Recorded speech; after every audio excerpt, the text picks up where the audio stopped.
नमस्कार, स्वागत है आप सभी का न्यूज स्टूडियो उत्तराखंड में और आपके साथ मैं हूं प्रदीप तरमोरा। आज की खास खबरों की शुरुआत करेंगे, लेकिन उससे पहले एक नजर उत्तराखंड एक्सप्रेस पर। हरिद्वार जिले में कई जगह एसटीएफ की संयुक्त कार्रवाई। नकली दवाई बना रही कंपनी में मारा छापा। वर्ष 2019 से बंद पड़ी कंपनी में बन रही थी नकली दवाई। एसटीएफ, स्थानीय पुलिस और ड्रग विभाग कर रही जांच। विश्व पर्यावरण दिवस पर हरिद्वार वन प्रभाग ने लगाए 1000 पेड़। प्रकृति को बचाने का किया गया आह्वान। पतरू टीम 10 सालों से कर रही वृक्षारोपण। साल के पूरे 365 दिन करते हैं पर्यावरण की सुरक्षा करने का काम। राष्ट्रीय पुरानी पेंशन बहाली संयुक्त मोर्चा द्वारा चलाई जा रही पेंशन प्रकाश यात्रा जिला मुख्यालय पौड़ी पहुंची। 10 दिनों तक चलने वाली यात्रा को प्रदेश के सभी जनपदों से होकर गुजरना है। इस यात्रा का उद्देश्य है कि पूरे राज्य में घूम करके जो आम जनता है, कार्मिकों के अलावा जो वकील हैं, पत्रकार हैं, समाज के जो विभिन्न डिफरेंट सेट्स ऑफ लाइफ में जो काम लोग कर रहे हैं, उनको इस बात को समझाना कि पुरानी पेंशन सामाजिक न्याय से जुड़ी हुई है, सोशल सिक्योरिटी से जुड़ी हुई है और इस देश के हर नागरिक का अधिकार है कि उसको उसके स्तर के या जो भी वो काम कर रहा है उसके हिसाब से उसको सोशल सिक्योरिटी मिले। बाजपुर के चीनी मिल गेस्ट हाउस में गन्ना एवं चीनी उद्योग सचिव विजय कुमार यादव पहुंचे, जहां उन्होंने अधिकारियों के साथ बैठक की, जिसके उपरांत उन्होंने चीनी मिल का निरीक्षण भी किया। पर्टिकुलर किसी एक चीज़ के लिए हम यहाँ नहीं आए थे। मैं पहली बार तो फैक्ट्री के लोगों से मिलना भी चाह रहा था। अभी फैक्ट्रियाँ बंद हुई हैं, क्या उन्होंने ऑपरेशन के दौरान प्रॉब्लम फेस किया और हमें तैयारी करनी है अगली सीजन की। पिछला सीजन की कमियों को हम कैसे निराकरण कर लें, क्या अच्छाइयाँ थी उसको लेते हुए, तो इस संबंध में हम यहाँ बात करने आए थे। जिलाधिकारी विजय कुमार जोगदंडे ने कलेक्टर सभागार में जिला योजना के विकास कार्यों से संबंधित जिला स्तरीय अधिकारियों की बैठक ली। बैठक में जिलाधिकारी एक बार फिर से अधिकारियों से नाराज दिखे। पीएम आवास योजना के तहत भूमिहीन परिवार को उकरोली में सस्ते फ्लैट उपलब्ध कराने की प्रक्रिया शुरू हो गई है। 7 जून को फ्लैट बुकिंग के लिए पंजीकरण शुरू होगा। विकासनगर हिमजन कल्याण सभा के कराए गए चुनाव। आपको बता दें कि हिमजन कल्याण सभा हिमाचल से उत्तराखंड के पचवादून में रह रहे लोगों के द्वारा बनाई गई है, जिसमें हर 3 वर्ष बाद चुनाव होते हैं। पौड़ी गढ़वाल के नैनीडांडा दुमाकोट में पहली बार 2 दिवसीय महाकौतिक का धूमधाम से आयोजन किया गया।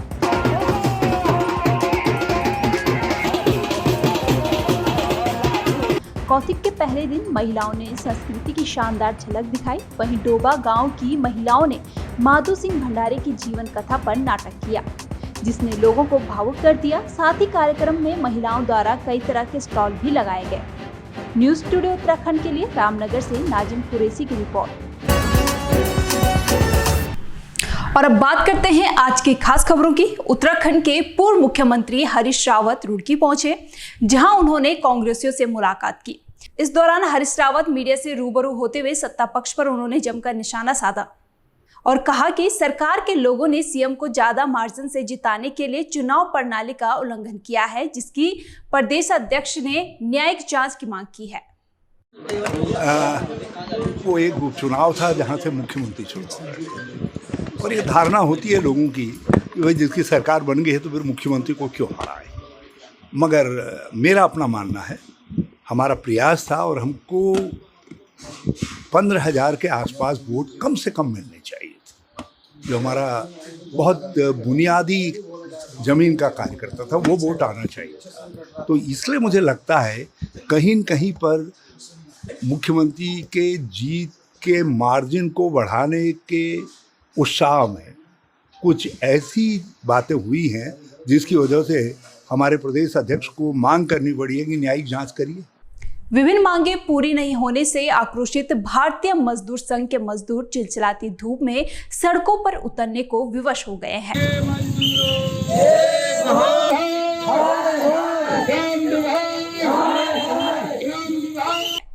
हक मांगने पर श्रम विभाग के लाडले द्वारा महिलाओं का उत्पीड़न करने का आरोप लगाते हुए संघ की जिला इकाई ने बागेश्वर नगर की सड़कों से होते हुए कलेक्ट्रेट परिसर तक जुलूस निकाल श्रम विभाग व सरकार के खिलाफ जमकर नारेबाजी की।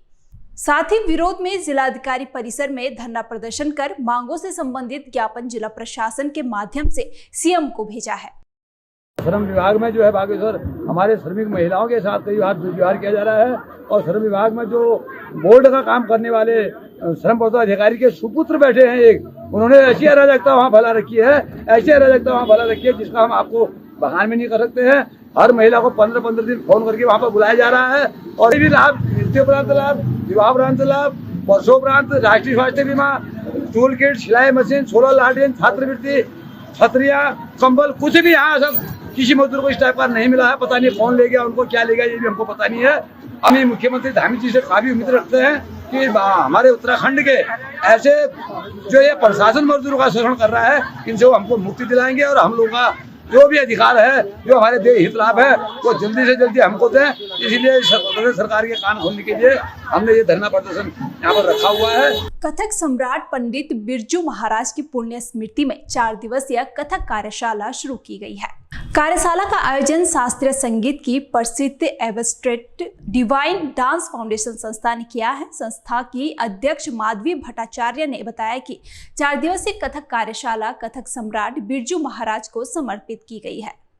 ये कार्यक्रम एक कार्यशाला है, कार्यशाला यानी कि वर्कशॉप, जहाँ पे हम बच्चों को कथक नृत्य जो हमारे गुरु पंडित बिरजू महाराज जी ने सिखाया है उसकी बारीकियों को सिखाना। और इस कार्यशाला में मुझे जितना आता है उससे ऊपर के एक्सपर्ट को मैंने बुलाया है, जिससे कि हमारी पंचपुरी के बच्चों को और भी ज़्यादा ज्ञान मिले और भी ज़्यादा पंडित बिरजू महाराज जी की बारीकियों को सुनने का, देखने का, सीखने का अवसर मिल सके।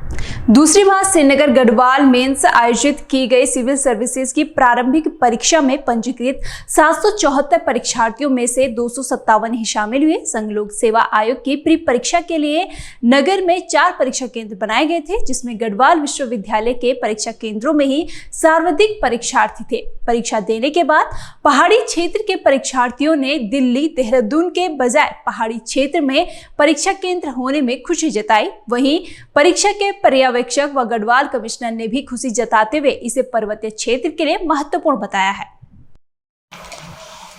सबसे पहले तो हम यूपीएससी को धन्यवाद देना चाहते हैं कि उत्तराखंड राज्य में उन्होंने पिछले साल से 2 केंद्र इसके सिविल सर्विसेज सेवा प्रीलिम्स के प्रारंभ किए हैं, जिसमें आज दूसरा वर्ष है। श्रीनगर में भी एक केंद्र है। देखिए, परीक्षा बहुत महत्वपूर्ण परीक्षा है।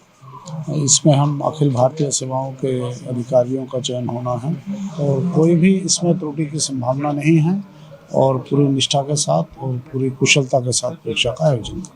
स्वर्गीय नारायण सिंह नेगी की स्मृति में नारायण बगड़ विकास खंड के सड़कोट गांव में मैती संस्था द्वारा विश्व पर्यावरण दिवस पर मैती सम्मान से नवाजा गया।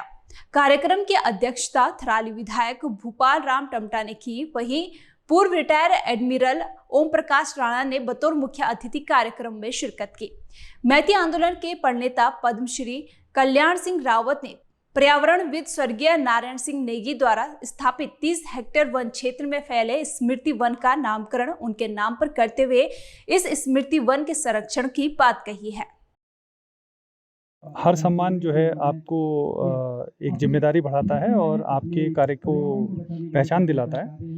तो ये सम्मान मुझ समेत कई अन्य पर्यावरण के क्षेत्र में काम करने वालों को मिला है। खासतौर पर मैं कहूँ तो ये सम्मान मेरा अपना नहीं है, ये हमारी कल्पतरू टीम जो है ये उसी का सम्मान है। बल्कि मुझे तो मालूम भी नहीं था कि इस प्रकार के सम्मान के लिए हमारा चयन हुआ है। और उस मैती सम्मान कल्याण सिंह रावत जी द्वारा कि मैती संस्था द्वारा दिया जाने वाला बेहद विशिष्ट सम्मान है, जो किसी भी सम्मान पाने वाले व्यक्ति के लिए गौरवान्वित करने वाली वस्तु है।